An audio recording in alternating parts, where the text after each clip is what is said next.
sometimes people have what it takes, but they haven't recognized it yet. Just go forward. So what do you need to do? How do you stand out? So what you need to do is be that person that's different and is bigger than you think. Rise from the ashes and fly like the phoenixes that you are. All right, so welcome and hello, everybody. This is Andrew David Blake, Newmark's Partner Program. Now, I want to talk about a story, and some of you guys may have heard this. So there is there's a traveler, a wanderer, and he's going along in this. We'll place the small village somewhere in the foothills in Europe there. He's traveling along, and he comes across a small village, and outside of the small village, on the outskirts, is this family, and obviously he sees them, and he sees their homestead, and he looks at them, and he recognizes them, that they're fairly poor, but he's been traveling a long time. And so he comes upon the family. They greet him out in the yard, as they do in those towns, and he's invited in to have dinner with them.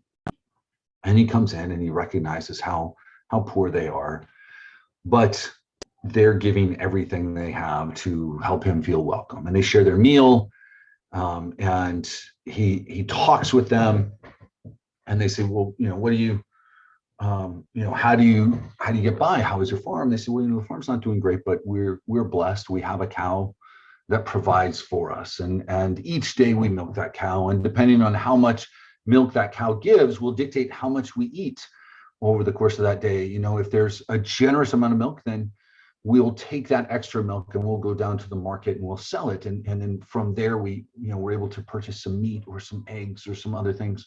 And if for whatever reason the cow doesn't give much milk that day, then, we have that milk, and they make a little bit of cheese, or they do some other things, but they have a very small plot, a very small garden that they tend and care for themselves. But that's how they maintain their subsistence. That's how they live every single day. And so the young man who's traveling, the young traveler, is very, very grateful for them and their hospitality. And he leaves them and wants to do something to repay them, but he recognizes that he as well doesn't have any material goods, doesn't have anything to give them, for he's a traveler on the road. But he comes across a wise man who lives outside of the village, who's recognized around the region as being incredibly wise. And he says, what can I do for this family? How can I help them? How can I benefit them? Does anybody know this story? What the wise man tells the young man to do? He says, go kill the cow. He says, what do you mean? This cow is sacred to them, to their family. This is how they live every single day. How could I possibly kill the cow? What would they live off of? I would be dooming this family. And the wise man once again says, just go and kill the cow. And so he takes a deep breath and he says, well, I'm going to trust in this wise man, because as crazy as this sounds, he's renowned for giving great sage advice. And so he goes, and in the middle of the night, he kills the cow for this poor family. And he immediately regrets it, but now he just doesn't know what else he can do. And he runs along and travels away. And over time, a year, 2 years later, time goes by, and this young man is traveling back towards this town again. And the village has grown a bit, it's prospered. And as he comes up upon this plot of land, looking to see, wondering what may have happened with this small, poor family, he sees that the little homestead is no longer there. And in its place has grown out, there's now a hotel, and this hotel is offering beds and meals, and there's a restaurant attached to it, and there's opulence there. And he says, well, someone must have come along, this poor family must have moved on or passed away, and someone came along and bought their land, because it truly was a beautiful plot. So he goes in. Now he's got a little bit more money to his name, so he says, well, I'll stay at the hotel, and maybe someone knows. And he goes up into the hotel, and at the front desk is the oldest son of this family, and he recognizes him. And he says, hi, I traveled here once before, and I stayed with you. You guys allowed me to stay and sup with you. And the young man says, I remember. And he says, well, what happened? You guys had this small home. And he says, it's the craziest thing. Shortly after you had left, within days, our cow died. And it was a difficult time. He says, well, what happened? He says, well, it forced us to do something different. And so we started selling our tomatoes, the little bit that we had in our garden. And over time, we sold more and more at the market until finally we opened up our own market. And then that started to grow. And over time, we had other businesses, and soon that turned into a restaurant. That restaurant then turned into the hotel you see before you. And we just continued to grow. And it's kind of crazy to think, but killing that cow was the best thing that ever happened to our family because they learned and they adapted. So there's a book by, I want to say his name is Garrett Gunderson, but there's a book called Killing Sacred Cows. Now, what this means in this book, you can go get it, but the expression a sacred cow is simply an idiom. It's a figurative reference to cattle in religion and mythology, or in this case, this story with this family. A figurative sacred cow is a figure of speech for something considered immune from question or criticism, especially unreasonably so. Now, some of us are going through our lives and we have sacred cows. We have things that we hold on to that we refuse to give up. We will not walk away from certain things that we feel are truths, even though they may not be. So the expression of sacred cow, these sacred cows, apart from time, they create anger or frustration within us. There are things that we hold on to obstinately at times. We're stubborn about it. When you think of them, you can feel your energy shift maybe to a lower gear. More often than not, they're planted in our early ages, childhood, parents, maybe clergy, maybe a coach or a teacher from school, something that was hammered into us. So if you look back in your life and you're complaining about something that may actually be holding you back, if your point of view, if you look around you and go, well, that's just not me, or if you kind of feel that energy shift, there may be a hidden cow there. Right? Something that's integrated into our life and is causing problems and frustration for us because it flows from the words that we use. So how do we approach things, right? Here's the issue. So here's a couple of quotes. Enslavement by illusion is comfortable. It is the liberation by truth that people fear. It is easy to hold on to some of these sacred cows. It's easy to grab a hold of certain things that we have been told. Now, I said that this may remind you of certain things that are going on in the world right now. And it's interesting from a political standpoint. So a myth is fixed way of looking at the world which cannot be destroyed because looked at through the myth, all evidence supports the myth. How you approach certain topics will support the way that you're looking at it, right? From a political standpoint, this happens a lot on both sides, okay?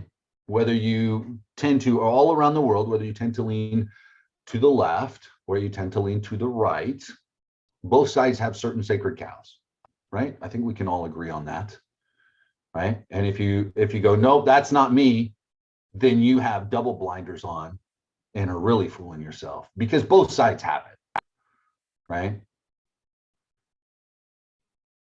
If you're looking through life through the lens of these myths and all you see are things supporting that, then there's an issue. If you're looking through life with your finances, with your health, with your relationships, and yet struggling in any of these categories, but all you see reinforces that, then there may be some sacred cows there that need taken care of. When confronted with a myth, people commonly experience a mental dilemma. So if you have this myth, if people come, and this is why so many arguments happen when it comes to religion, when it comes to politics, because people don't want to confront the bullshit that they tell themselves. We just don't want to do it. True education is the slow process of learning our own ignorance. But if I were to ask, like, very few of you would say, oh, well, yeah, because I'm ignorant about this topic. It's always funny to me. Have you guys seen, mainstream media does it, people on YouTube do it, social media, this, that, both sides of the aisle do it. But I think it really holds true with all of these topics, and you can do it with any topic, but where they go like the man on the street and they go in the interview and they ask people questions, right? Has anybody ever seen some of those clips? They ask, I mean, here in the States, it's all over. I know we have some people that may not be here. If you haven't, go watch some of these like interview. They do it with both sides, right? So I'm not trying to hold anything politically. I think for the most part, I'm financially fairly conservative, I would say. In other places, I'm very much just kind of like, you do your thing, as long as you're not in my face about stuff, I don't care, right? This is kind of my point of view. But if you go and you watch some of these, people are ignorant. They don't think they are. We think we're highly intelligent. But as soon as I step out of my zone of comfort, man, I don't know anything about it. Like, I feel like I study a lot. I try and look at all sorts of different things, but but then you come at my core values, as it were. And I think naming them core values almost becomes the issue, right? There are certain things that I do hold true, but then in this world, I think over the last 5 to 10 years, the more I've studied about life, the more I've studied about psychology, the more I've studied about everything, the more I recognize that, we don't live in black and white for the most part. We think we do, but so much of it's gray, right? If we were to poll everybody here, yeah, we've got some people that have very liberal leaning stuff, some people that are very conservative, some people that have a blend of everything. It's just a rainbow of colors. Most of us are fairly close to the middle, where we're looking at everything because we can think logically, and yet we hold on to these sacred cows with different elements. So what we need to do is accept the possibility that what we thought to be true may be completely false. We have to be willing to look at other things. And there are an infinite number of truths that we have yet to learn. So Winston Churchill said, men occasionally stumble over truth, but most of them pick themselves up and hurry off as if nothing happened. Like, oops, hello, you told me something that I was completely wrong about. Oh, there's the truth. Never mind, never happened. Nobody saw that. So if you ever find yourself saying things like, oh, it just sounds too good to be true. Why haven't I heard of this before? Well, if it was real, I would have heard about it. If this happened, or if I could do this, or look, I've already tried that. I don't need that advice. You just follow your passion, you'll be successful. It goes deeper than that. Obviously, we know there's got to be work, right? Well, you got to be a perfectionist. You got to be a workaholic to achieve your goals. I can enjoy my life when I hit my goals. Once I do this, then I'll be happy, because I've got this pursuit. I have to do this. I'm a perfectionist. That's where I find satisfaction. Well, a good degree is going to jumpstart your success. You just need to focus on what you do best, or you need to focus on what you're not good at so that you can become better, and then you're going to be more fulfilled. Just look out for yourself. A penny saved is a penny earned. Don't be greedy. Only look out for other people, and that's where you find true happiness. There's a blend. Like, there's different truths for all of these, right? What sacred cows do you have to kill to advance? One thing is replacing scarcity with prosperity and abundance. So here's a myth. Prosperity is nothing more than the accumulation of material wealth. That's a myth, guys. The truth, every single one of you has a different definition of prosperity, and that's fine. It rarely has much to do with how much money you have in the bank or how many cars you have in the garage. True prosperity goes much deeper than that, but you get to define it. Prosperity and happiness are closely related. Understanding your definition of prosperity and the fact that you can be prosperous no matter where you're at, they're dependent on two key elements: your true why and the human life value. Now, many people know their true why, but they refuse to acknowledge it because doing so requires uncomfortable decisions. Dean Graziosi has something, Tony Robbins does it, other people have done it. How many of you guys have gone through the 7 why questions? Has anybody ever done that? Why are you doing this, or why do you want to do whatever? And a lot of people will reveal kind of that first layer, and they go, that's it, that's great. And then you almost need to ask yourself, well, why that? And then you'll come up with an answer. Well, why that? And then over and over and over again. And I've done, I've told you guys about the story with Sean Stevenson. I've explained who he was. And the first time he kind of dove into mapping out your perfect day and writing that out and imagining and envisioning everything with just clarity and detail, and that movie of what that perfect moment looks like, where you are, how it smells, how you feel, who's around you, all of that. And then why you're, what's keeping you from it, and going through that. Truly going through this process of diving deeper into your true why, like what is the reason that you get up every day? What is the reason that you should be achieving more? Going deep enough should be a process that all of us go through, and probably more frequently than we do, because occasionally it'll change. But we don't, because it's difficult. because we want to stop as soon as it starts getting a little uncomfortable. Well, I need the extra cash flow because, money's tight, and so I want a little bit more. Well, why? Well, because of, well, why that? Well, because, and then deeper and deeper and deeper. And you should do it to the point where once you write it down, it's that moment of like, you're almost in tears, or you are in tears, and you're thinking about the repercussions of not doing this, of kind of living forever below having pushed yourself to that point, where you write it out in a way where you're almost hesitant to share with anybody else, because if somebody sees this, they may judge me. It's kind of that feeling. That's the level of true why that we need to get down to. Now, the personal life value that we talk about here, human life value, personal life value, this is a combination of your skills, abilities, everything that we are when we take away all of our material resources. Character, integrity, your ability to think creatively, uniquely, your relationships, or your faith, or the lack of those things. This is who you are. So when we look at prosperity, it's this balance between your true why and this human life value. So once I've identified that true why, and I take a look at my personal life value, and I look at either the congruity there or the lack of synergy, where do I meet up? So once I've identified that true why, and then I go, okay, do I need to work some on my character, on my integrity? Do I need to work on relationships that I have around me? Okay.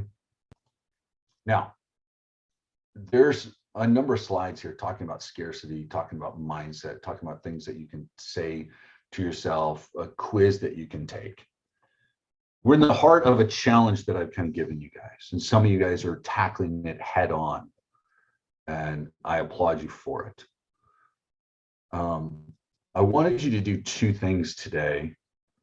Really, I wanted you to kind of get to this quiz, but I think what I want you to do is two things. I want you to do this quiz. This is kind of the scarcity. I'm going to give you guys these slides here in the Skype group here in a second. But what I want you to do is kind of look at the truth, your true why and your personal value as well. What I want you to do is take a minute and kind of write out your why.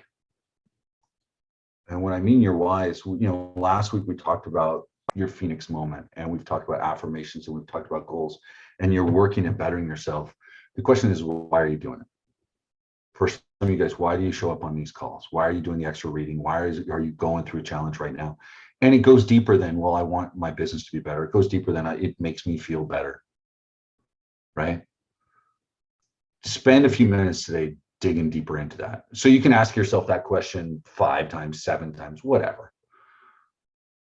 Sit down, contemplate, think, and maybe tomorrow we identify a few more of the sacred cows and how to work through them, how to kind of overcome them, how to rewrite our wiring. But I want us to identify our true why deeply enough, and some of you may have done this. If you've done it, but it's been a while, I would say redo it. But identify why it is you're trying to better yourself deeply enough that it's uncomfortable. Okay, does that make sense for everybody? A few of you on camera getting me some nods. Yeah, good. Lynn, you're good. I'm going to drop this into Skype, do out your why, and then after that, one of the things I want you to do, so that's the biggest thing today. If you don't do anything else, if you don't have time for anything else, do this. You know what? Let's just do that. I'll get to the quiz about scarcity and living in scarcity mindset. We'll do that tomorrow. Let's kind of look at our truth and our personal life value, your true why. Okay. So I'm going to give you these slides. You can look at them, but let's do that today. Identify where you're at, identify why it is you're working on bettering yourself. So that could be why you decided to start the business. It could be why you're doing, reading every day, you're doing affirmations, you're trying to work out. Why is it not just I want to lose weight, I want to feel better walking along the beach. There's more. For me, honestly, every time I kind of slip with my physical well-being, if I don't work out for a little bit or I'm eating too much, I'm kind of letting my diet slide. it's not because I want my pants to fit better, or I want to get back to being in shape where, I get those kind of side eye glances from my fiance when things are looking, when I'm looking better. That's all nice. That's great. When we take a picture together and I can tell that, my face isn't bloated. I like those moments. That's nice. For me, and I've shared this before, but for me, it's because I want to be around when my kids grow up and then when my grandkids grow up. My dad was 48 when he died. Like, that's just a couple years down the road for me. Like, that's right around the damn corner. I can't imagine living my life in a way where that becomes my outcome because of the choices I made. Now, who knows what happens tomorrow? And I may have a car accident. Lightning may strike me. A plane may fly out, fall out of the sky. I don't know. But those things are out of my control. What I can control is the food that I bring into my mouth, the amount that I'm exercising, the calories that I burn, the way that I live, so that I'm not flooded with stress hormones and cortisol and fat and everything else, because I'm taking care of me. My dad never got to meet my ex-wife and in turn my kids. I never got to I shared the story of us going on the canoe trip in Wyoming. And that whole experience and everything. Well, we had promised each other, my dad and I had promised each other we were going to go back, when I was in my 20s, and he was going to get himself in shape and everything else. We promised we would go back. We never got that chance. I don't want that. I want to be around. I want to enjoy my life for a bit. So yeah, I can put down that extra slice of pizza. I don't need it. Right? Well, the days that I'm frustrated about getting up on the damn Stairmaster, as much as I hate it, I can do it. Right? Figure out why it is you're doing what you do. Okay, that's kind of the point of today. Go deeper and deeper with that to get to your true why. I'm going to share these slides because I do want you guys to think a little bit more about sacred cows and what it means and what it implies, and think about any that you might have. Tomorrow we'll dive a little deeper into that particular one of scarcity, but I'm also going to give you some tools so you can identify and then overcome some of them in your lives. Okay. So on that note, appreciate you guys being here. Go out, have an amazing day. As always, rise up from the ashes, fly like the phoenixes that you are. Go make it awesome. We'll talk soon, guys. Sometimes people have what it takes, but they haven't recognized it yet. Just go forward. So what do you need to do? How do you stand out? So what you need to do is be that person that's different and is bigger than you think.